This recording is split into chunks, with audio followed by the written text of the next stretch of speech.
She slammed the HOA notice onto my doorstep, paper trembling in my hands, dogs barking in the background, cats hissing from the corners. I froze. All pets must be removed immediately, it read, no warning, no explanation, just a cruel, sudden rule. My neighbor's puppy whimpered, hiding under the porch. My daughter clutched her little dog, eyes wide with fear. And then, she appeared across the street, arms crossed, smirk on her face, watching, waiting, ready to see us crumble. Something in her gaze told me, this was only the beginning. I stepped back, staring at the notice, heart pounding. How could one person have this much control? Rumors had floated around before, whispers about Karen's obsession with rules, but I never imagined she'd go this far. Across the street, neighbors peeked from behind curtains, some shaking their heads, others whispering, she's gone too far this time. That day, I had no idea what she was about to do next. Every bark from our dogs, every meow from the cats felt louder, like the neighborhood itself was protesting. I tried to reach the HOA office, lines busy, emails ignored, nothing. And then, a knock at my door. It was Mrs. Thompson from 2 houses down, trembling, clutching her cat carrier. It's happening, she whispered. She's sending people to check, to make sure pets are gone. My stomach dropped. I looked at the yard, at the playful chaos of dogs running and cats prowling, and realized, this wasn't just a rule, it was a war. And somewhere, deep inside, I felt it, the fight had already started, whether we were ready or not. I sank onto the porch, holding my daughter close, her little hands clutching our dog's fur, trembling. I had promised her this yard, this home, this safe little world, and now it felt like it was all slipping away. I'm a single dad, worked long hours at the fire department, barely had time for myself, but I always made time for them, for the little joys, teaching her to ride a bike, laughing as the dog chased squirrels, quiet nights reading stories together. Our pets weren't just animals, they were family. Each one had a story, each one had a heartbeat that matched ours. And as I looked around the neighborhood, I realized, we weren't alone. Across the street, Mr. Delgado peeked from his window, his golden retriever pressed against the glass, eyes wide with fear. Mrs. Patel's parrot screeched loudly from its cage, panicked. The entire block seemed to hold its breath, waiting for the storm to hit. I couldn't help but think about Karen, the woman who claimed she was protecting the neighborhood. What kind of protection demanded taking away joy, family, love? She didn't see pets. She didn't see families. She saw power. And I knew, if we didn't act, if we didn't stand together, our little world, our happy, chaotic, furry world, would vanish forever. But there was one thing I held on to, a stubborn hope. A promise to my daughter and to every neighbor, that no one, not even Karen, would take away what we loved. Just when we thought it couldn't get worse, I found out the truth. Karen, the woman who claimed she ruled the HOA, wasn't even officially part of it. Every letter, every threat, every notice, forged.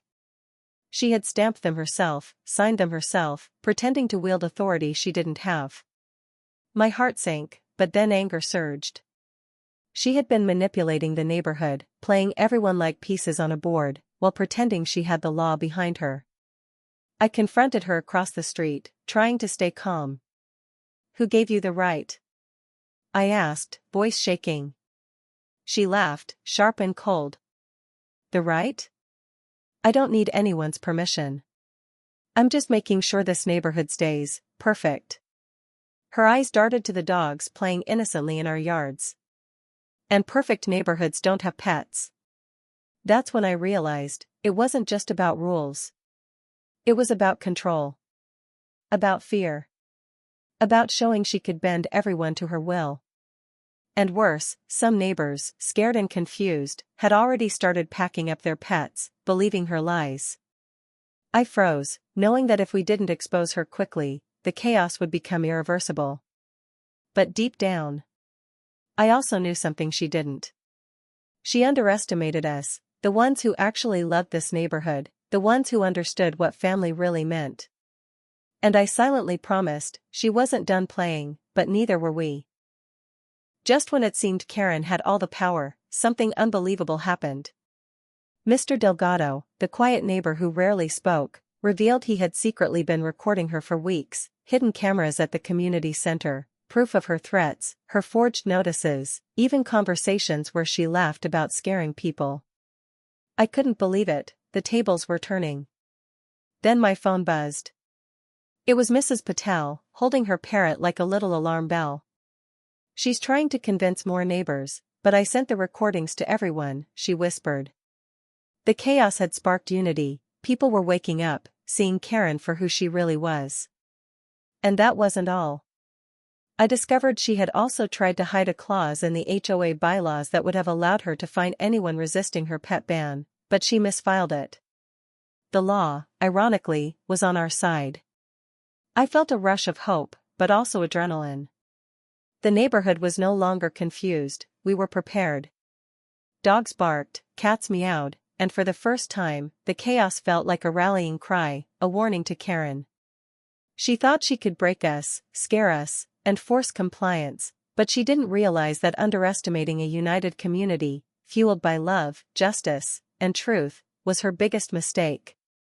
And in that moment, I knew the real showdown was about to begin. The day came when Karen tried to hold another inspection, armed with her forged notices, smug as ever. But the neighborhood was ready. We gathered, dozens of us, standing shoulder to shoulder with our pets, leashes tied in our hands, cats in carriers, dogs barking in unison. The air crackled with tension, she faltered, confused by the sheer numbers. Then Mr. Delgado played the recordings over a small speaker, every lie, every threat, every forged signature, echoing in the quiet street. Gasps, murmurs, and finally, outrage. Karen's face paled. She tried to speak, to defend herself, but the law and truth surrounded her like a wall. The HOA board arrived minutes later, summoned by the evidence we submitted. She stammered, tried to claim authority, but documents, recordings, and witnesses left her powerless. One by one, neighbors recounted her harassment, the threats, the chaos, the fear. And in the end, justice was served. Karen was stripped of influence, banned from future meetings, and our pets, our families, were safe again. I watched my daughter hug her dog tightly, tears in her eyes, and realized something profound: this victory wasn't just about us. It was about standing up for what's right, for love, for family, and for every neighbor who had felt powerless. That day, the chaos had turned into triumph. As the sun dipped behind the houses, our street was quiet again, dogs curled at our feet, cats wandering freely, neighbors chatting and laughing like nothing had ever happened. But I knew, it wasn't just a victory for pets. It was a victory for truth, for courage, for every family who refused to be silenced. I held my daughter close. She whispered, "We did it, Dad." And I smiled, knowing we had done more than protect our pets, we had protected our home, our freedom, our right to love and live without fear. That day, I realized, power belongs not to the loudest, or the cruelest, but to those who stand together, with heart and justice on their side. And as I watched the neighborhood come alive again, I whispered a line I would never forget. They tried to take our joy, but all they did was show us how strong we really are. We had won, not with anger, but with courage. Not with fear, but with unity. And the street, our street, would never forget it. Every neighborhood has its secrets, and every Karen leaves her mark. If you love true HOA stories like this, make sure to watch more on our channel, and don't forget to subscribe for more real-life neighborhood drama. Thank you.